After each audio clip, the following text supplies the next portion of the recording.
What is going on, guys? Spiderbot here for Clash of Clans, and this is the first of what I hope will be many base review videos, okay? We're going to start reviewing bases, and we're not just going to do a 30-second, 1-minute review, a quick overview of someone's base. We're going to take a look at it. It's going to be one of our clan members this time, but we are going to open it up to other people potentially down the road. And what we're going to do is actually analyze his base, analyze him as a player, look at his profile, take a look at his stats, look at his base, and get some replays, okay? So the first guy we're going to look at here is obviously in our clan, CRT 111188. All right, so let's go visit him.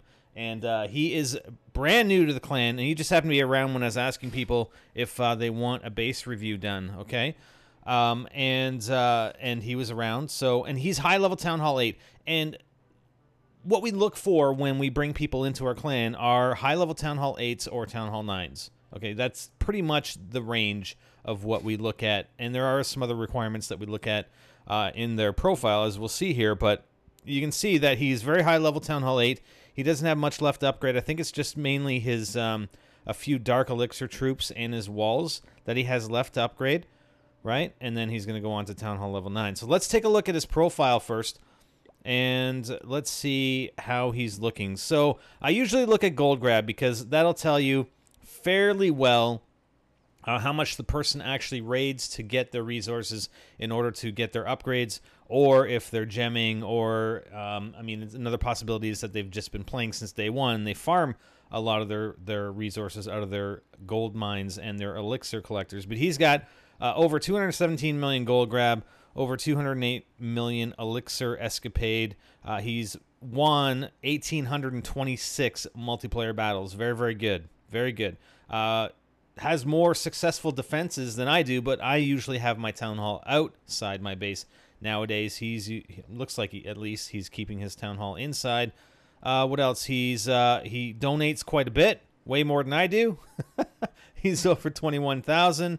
And Clan Wars, you know, he's gotten 87 stars for Clan Wars and has accumulated almost 8 million in gold from Clan Wars. So yes, he's seems to be very, very active and seems to be half decent in Clan Wars. All right, so it's an overall picture we look for. If this guy's gold grab was, you know, let's say 50 million or something like that, and his multiplayer battles, the Conqueror was only 300, then we probably wouldn't have accepted him, because he's gemmed probably a lot of his stuff, or is not necessarily that active in gathering his resources. Okay, we actually had a guy apply to the clan today. He had a total of, I think, 6 multiplayer wins. The guy was at Townhall 10 with most of his defenses upgraded. A lot of his walls weren't upgraded. Townhall 10 with 6 multiplayer wins. And he was trying to tell us that he doesn't gem. He's never gemmed his entire life. I pretty much think that's impossible. Even if you farmed, maybe if you... No, I mean, you couldn't even boost because you only have so many gems. You know, boost your gold mines and elixir collectors. I don't think it's even possible. I don't think there's enough time, even if you started when the game released, okay? All right. So as far as, you know, taking a first glance, and again, you can look at bases and have a first glance and see where you can either improve or it's working for you. But I think, like I said, with the defensive replays, we'll get a better picture. Honestly, I like the fact that he has his mortar separated, he has his air defenses separated, and, you know, the splash damage, basically your splash damage defenses with the wizard tower separated. It's kind of hard to get them in a little bit tighter to his town hall, and you don't necessarily want them all in very, very close proximity because you can get them taken out with your with lightning spells, right? And we'll see a replay of that where somebody attacks him with lightning spells and takes out some of his defenses initially. So he has his resources separated. Now, obviously, he doesn't really care about his elixir at this point in time, so there may be opportunity to perhaps move his elixir and protect his gold a little bit better. But that would require a lot of base redesign. I think from the way he has it designed here, it's looking pretty good. He has everything sectioned off very, very well. His resources are separated. Every single one of his storages are separated in its own individual walled off area. So I think that's very, very good. You know, as far as running for resources, because I know, and I talked to him, and he said, yeah, the only thing I have left are my walls and my Dark Elixir troops. You know, I'd almost say, well, why is your Town Hall on the inside? And his response was that he wanted to get his trophies up a little bit, so he would get more Dark Elixir rewards, and there would be more Dark Elixir when he raided, okay? And you're going to get that, and that's what I was finding. I'm now over 2,000 trophies, and I'm starting to get into some higher raids with more Dark Elixir, sorry. So that's what he was trying to do there, but it would almost be more beneficial for him to move his Town Hall on the outside now that he's sitting at 2138, especially for the amount that he raids. In this season, since last Sunday, not the one that just passed, but I think we're going on 2 weeks now. He's won 142 attacks, so he's fairly active. He does do a lot of raiding, so I think doing that would help him out. So I do like what he's doing here with these defenses, with these open areas, right, where he doesn't have these walls, and those aren't destroyed walls. He specifically doesn't have walls there, and it's basically it's a giant trap, is what I'm seeing here, right? So the giants are going to come in. They're going to go for, you know, let's say somebody spawns in giants over on this area.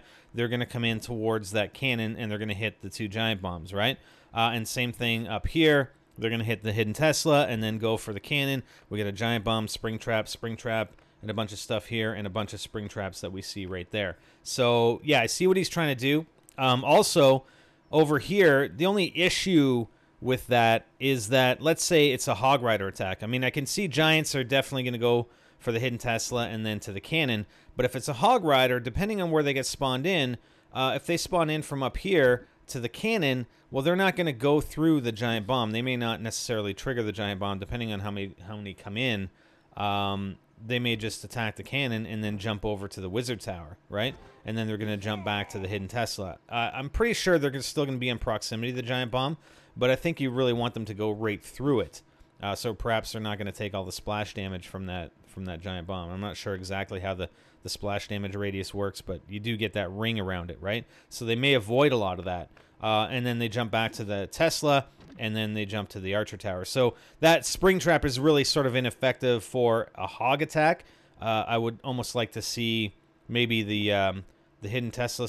Yeah, I don't know if I'd even switch it, but maybe just an adjustment on how that's going to work. Also here, I mean, he has an Archer Tower here, and the problem here is that with a hog attack is that they're going to jump from the Archer Tower to the Wizard Tower, right? And vice versa. If they're going to go from the cannon, they're going to go from the cannon to the Wizard Tower to the mortar, and then either to the air defense or to the cannon. So they're not really going to go through that area with the giant bombs. They're still going to get probably some impact when they go over to the Wizard Tower, but it's not the full impact that you really want. You want hogs running right through them. So, you know, even taking the Wizard Tower and possibly exchanging it, well, even with the storage, that might be a bit difficult. Because then if they came in off here, they'd go through the Archer Tower and then hit the Wizard Tower and then to the cannon. So not necessarily a really great anti-hog base. I think there could be some adjustments to be made here to improve on that so that it's anti-hog and anti-giant. All right? But I think overall the base looks good. I think he has done very, very well on his defenses, and we'll take a look at some of the replays and see if we can analyze it. One other thing I should note, and people had questioned me about it on my walls. So he's upgrading all his walls to level 8, but what I would really like to see is that these walls in particular, see these walls that if they get destroyed, they give troops access to 2 areas. I really like to have those walls upgraded. So I would take some of his walls that he has in the interior of his base, and I agree with sticking with the interior upgrades first, because the chances of wall breakers getting in past multiple levels of your base, they just decrease as they go, right? So chances are you're going to have other troops that are trying to get through those walls, so you want them to be stronger. But at the same time, like, I like these intersections. I want to see these intersections being upgraded. Whether the troops target them or not, I mean, they may go to this one, but then they go through that wall, they get access to this area, but then they have to go through a second wall to get access to the Dark Elixir storage. So that's fine. But if they happen to go through this wall, then they have access to the 2 areas. So I really like to see those intersecting walls get upgraded first before completing your interior walls and the remainder of your base. Okay, so let's take a look at those replays now, and we'll see what else we can pick up on. All right, guys, so here's the first of our 4 defensive replays, and this is going to be a Barcher attack. Now, one thing that I didn't mention when we were reviewing the base is that I don't really like the separation that he's created in his outlying buildings and structures, okay? He's got a space in between, a lot of space in between some of it, like especially his army camps and his walls. And you can see how that archer can come in there. Not to say that if you brought that elixir collector a little bit closer, that cannon would be within range of that archer. But I don't like to see where an enemy army can come in and start picking off your buildings without getting shot at. I don't like that. So I would rather see him move those buildings closer into the base. I'm not sure what the thinking is behind not doing that. And I also think that this is really a very poor attack on the part of the guy who's attacking this base. I mean, I can easily 50% a base like this, and it doesn't matter if you're Town Hall 8, even most Town Hall 9 bases with my Barcher army, I can get a 50%. Okay, especially if I have an Archer Queen and a Barbarian King, but he's bringing everything in from the left-hand side. Meanwhile, look at all those buildings that are on the right side and the bottom right side. Those could easily have been taken by this army. And there's not much you can do about it. Other than moving your buildings a little bit closer in to try and prevent it, there's not a whole lot you can do. Again, if I was attacking, I could, yeah, no questions asked, 50%, easy as pie. But this guy apparently, well, now he's bringing in a lot more from that right-hand side. But I think it was kind of a waste for him with his Barbarian King and his Archer Queen to come in both on that left-hand side. And he's just going to get what? I think he ends up with 43% here. So good defense, but I think the attack was a bit poor. So not much you can say about that. All right, so here's the second of 4 attacks. This is going to be a dragon attack. The person who is attacking him is coming in with 10 level 3 dragons. The problem with doing that is that this guy doesn't have a lot of support troops, and I like where he's got the placement of his air bombs and his seeking air mines, and they do a lot of damage. Look at that seeking air mine right there. They do a lot of damage on those dragons. So he's already done pretty well. He's taken down 1 dragon already, and this guy's bringing in a lot of his dragons from that left-hand side. But again, the attack, I think, itself is a little bit poor, simply because this guy doesn't really have any supporting units. He does have a rage spell. I think he ends up using 2 or 3 rage spells, if I'm not mistaken. And he does have clan castle troops. Now, the way that these dragons just happen to move around, and I think it's probably helpful with his placement of his air defenses, is that they totally bypass his town hall. If this guy had support troops, if this guy was running possibly minions in behind his dragons or something else, or archers or whatever, then I think that town hall could have easily gotten taken down, especially if there were minions. I mean, the archers that may have gotten taken down from the mortar that's still left there. And it's really fortunate for CRT that these dragons are going around the exterior of his base. So it's going to limit him to a 1-star loss. But I really don't think against dragons, what else are you going to do? There's not much else you can do, really. Again, when you're facing higher level troops, or you're facing a large air attack, or if you're facing, balloonians with level 6 balloons and level 5 or level 6 minions, you're going to get crushed at Town Hall 8. All right, so I still think it's a good job, it's a good defense, and his base layout is sufficient for defending an air attack like that. All right, so here's attack number 3. Now, this guy's going to be using a Barcher army, but he's combining it with his lightning spells. Normally, when I use lightning spells, I want to go after the Dark Elixir, but he's using them to take out the mortars. So he took out 2 lightning spells. I think they're level 5. 2 lightning spells will take out easily. Will take out his maxed out mortars here at Town Hall 8, and they'd probably even take out maxed out mortars at Town Hall level 9, if I'm not mistaken, because that does a lot of damage, those lightning spells. So he's going to bring in his army, and again, attacking from that right-hand side. because he doesn't have to worry about the splash damage from the mortars now. I think those are level 6 barbarians, I think, and level 5 archers. But this guy, I mean, he's coming in from the right-hand side. I guess the hope is here he's not going for resources. If he wants to just attack the one side, he brings in some wall breakers. The wall breakers first attack into the gold mine, or sorry, gold storage area, and then to the dark elixir storage area. That dark elixir, now come to think of it, that dark elixir storage could probably be placed in a better location, possibly, maybe closer into his town hall. But then, really, what are you going to switch it with? There aren't a lot of buildings or defenses that you could switch it with. Maybe the clan castle, but then you're going to, lose out on that defense of your clan castle troops. All right.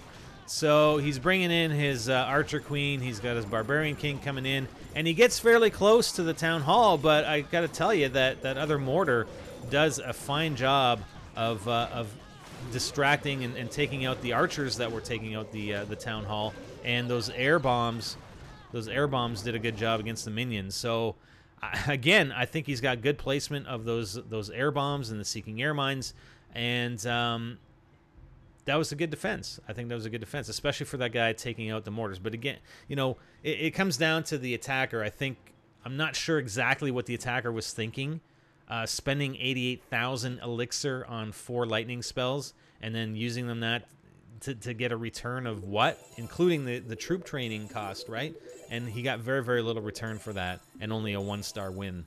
Okay, guys, my apologies. I thought I had another replay, but I don't. It was actually a giant replay. I remember watching it, but I didn't record it. It's gone off of our clan chat now, and CRT isn't around. So basically, I mean, the giants came in from this side, and there weren't a whole lot of giants. It was, again, just a pretty poor attack, and ended up getting crushed coming in here and hitting the cannon. And they really didn't get anywhere, basically. So a bunch of giants. I think he had some archers and whatnot. So and I think he got like 43% or 48% or something like that. So his defenses held up well against a giant attack, right? So just in summary, I think his base is designed really, really well. I think there are some things that he can move around a little bit to make it a bit more anti-hog, possibly. He can move his army camp in a little bit, and just make it a little bit tighter so that the army attacking is going to take casualties as they're trying to take out some of these exterior buildings, and improving on maybe moving some of these walls, these level 8 walls, into the T intersections here, here and here as well, and here. So just a few spots, a few things to consider, and now that he's up to 2138. Possibly moving the town hall outside, moving his dark elixir storage in where his town hall is, because he needs that. That's the main thing that he needs. He's going to be spending, he was like me at town hall level 8, where he's not going to have more than 500,000 gold in his storages at any given time, because he's going to be spending it on the walls, right? So it's mainly the dark elixir that he wants to keep. He needs that for his troop upgrades, for the dark troop upgrades. So it makes sense to move that into where his town hall is, and then move his town hall outside of his base. That's it. That is our first base review. Now, if you want your base reviewed, and I'm not sure exactly how we're going to handle it, but the deal would be, if we chose you to review your base, we would invite you into our clan for probably a day and get you to post some of your replays. And you need to have replays for your current base. I mean, if you just change your base and you don't have replays for it, then it doesn't make any sense.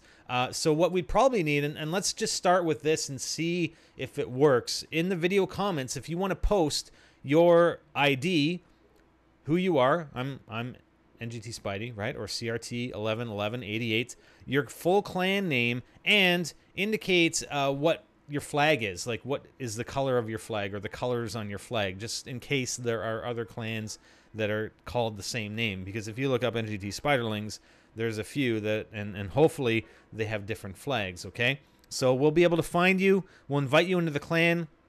probably ask you some questions about your base, get you to post some of your replays into the clan chat, and that way we can get a better look at your base and a better analysis of your base defenses, and hopefully look at areas to improve upon. Okay, hope you guys enjoyed the video. I enjoyed making it, and I always love to go through and analyze. Like, I have a hard time doing that with my own base, but looking at other people's bases, it's fun to actually go through and analyze it and just see what areas that we can improve upon, or what areas are working.